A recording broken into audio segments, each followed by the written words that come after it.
Nazi Navari Karam. While we're in this place of stillness, I'd like to share a passage from the New Message speaking about the messenger. This is from the Revelation Protecting the Message and the Messenger, from the book, The Worldwide Community of God's New Message. This revelation was received by Marshall Leon Summers on November 26th, 2014, in Boulder, Colorado. I begin on page 155.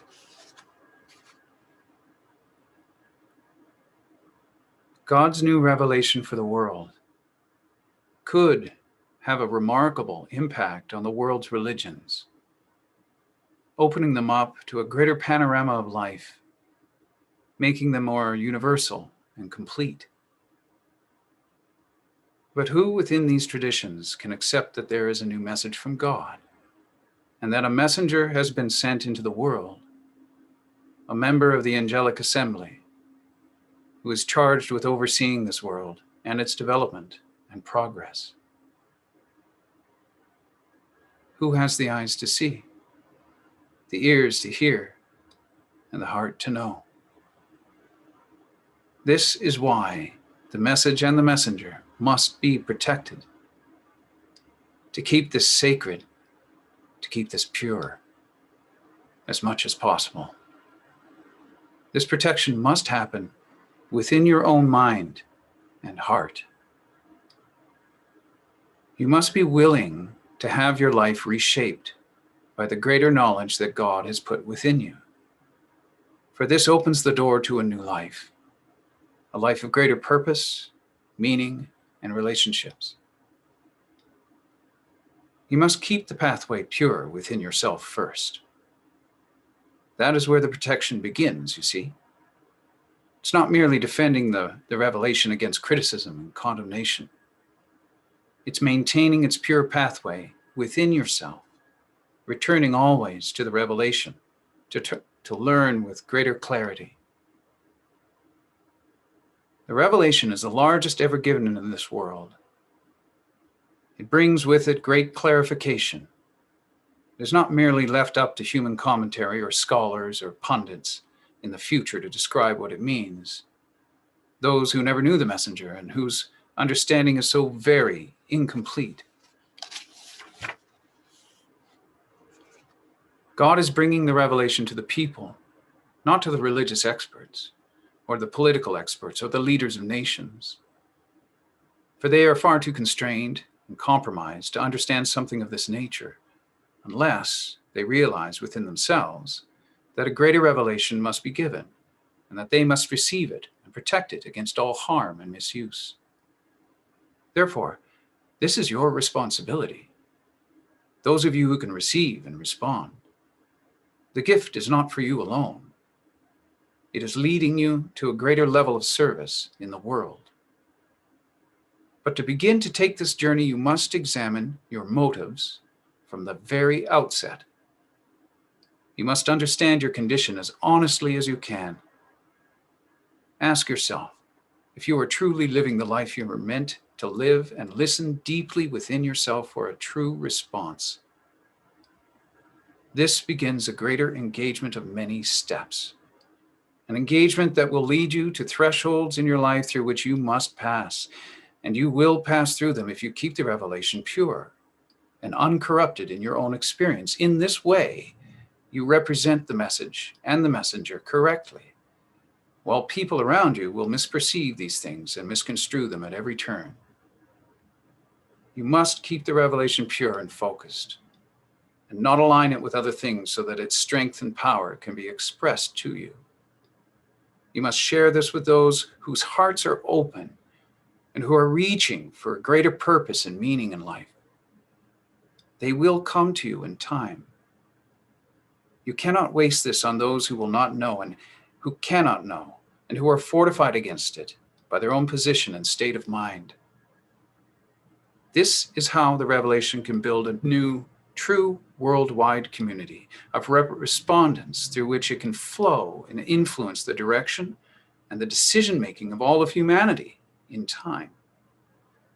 How this functions is beyond human understanding, for your mind is not big enough to contain this in its entirety. But you are part of a greater plan, not of your own making, and you were sent into the world to do this, you see, though it is different from your own designs, goals, and incentives. If you have the humility and the understanding that you cannot fulfill yourself, and that you need to reconnect with your source in the purest possible way, then you will put yourself into a position to encounter the pure revelation, and to take the steps that you must take, and follow the pathway that you must follow. Your heart will be so happy that you can do this, for you have never been able to satisfy yourself really in this world. God is doing this to keep you here with a greater purpose, not to take you away. Much has been done to bring you here. A great deal of effort has been made to make it possible for you to enter the world at this time under these circumstances. Why would God waste that? Any progress you make has benefit for others, and the achievements you make in following the revelation have great benefit for the world. Do not assign to yourself a great role, but be the humble student of knowledge, for that will take you where you really need to go. Protect the message and the messenger by keeping the revelation pure within yourself, and present it purely to others, bringing them to it without trying to explain everything to them. Your explanations will be incomplete and perhaps dangerously incorrect. The revelation will speak to them if they can hear. It is a challenge for everyone's honesty, you see, and humility and sincerity. It is a test for everyone whether they can respond or not. But it is not up to you to judge them or condemn them if they should fail this test at the outset. Perhaps they're not ready. Perhaps they have not suffered enough or failed enough at their own ambitions. Perhaps they've not seen the limits of their own understanding significantly to recognize that they must have a new revelation from God. Do not change the words of the teaching. Do not alter the texts of the teaching.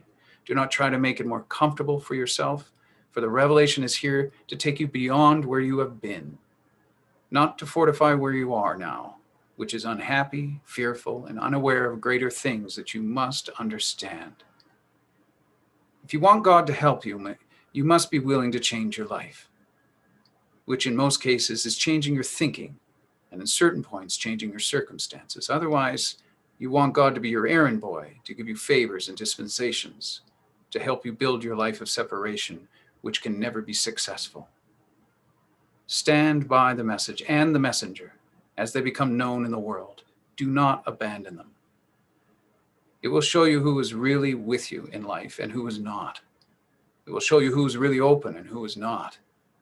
Who has humility and sincerity and who does not. Who is moving forward and who is not. Who wants to hear and who does not. Who seeks to know the truer meaning of their life and who does not. It levels a playing field for everyone, rich or poor, educated or uneducated, from every nation, every religion, every culture. You will find here the highly educated are no more open than anyone else, and often have a greater difficulty in receiving something of this magnitude. It is not what you believe. It is not your ideas. These are all temporary things that you develop here on earth. You have a sacred bond with your source that exceeds all of these things. And your source is speaking to you now and to the whole world. Keep this pure. Support it. Stand by it. Do not alter it in any way to make it more agreeable to your tastes or your habits. Be a bridge from the revelation to the world if you can in time. Honor the messenger, but know that he is the messenger. Greater than the average person he is, for he is angelic. But he is not a god and must not be worshipped. He has part of the revelation within him, you see. To know him, to meet him, to learn of him in his lifetime is one of the greatest importance. He's an older man now, so time is important here. This is the greatest event in the world today, the greatest event that has happened in over 1,000 years. and you are alive at this time. You are here to learn, to receive, to reconcile your life, to escape self-condemnation and the condemnation of others, to escape a compromised and unhappy life that could never be fulfilling, by building a new foundation within yourself in the purest possible way.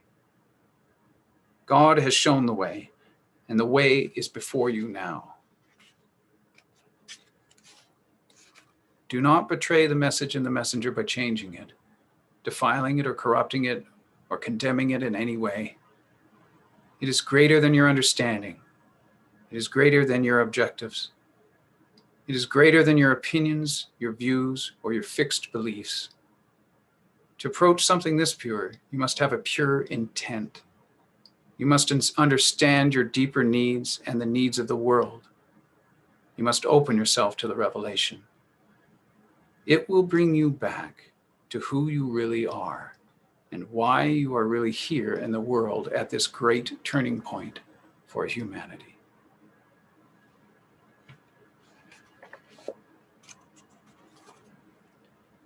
And let us spend a few moments together to be with Marshall and to send him our love and our strength.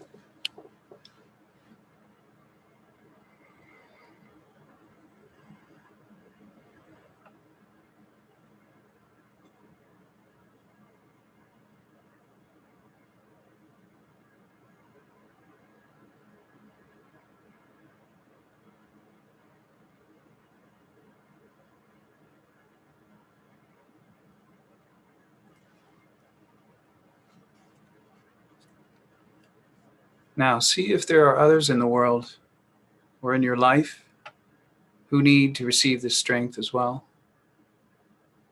If so, spend a moment sending strength or another quality to these individuals.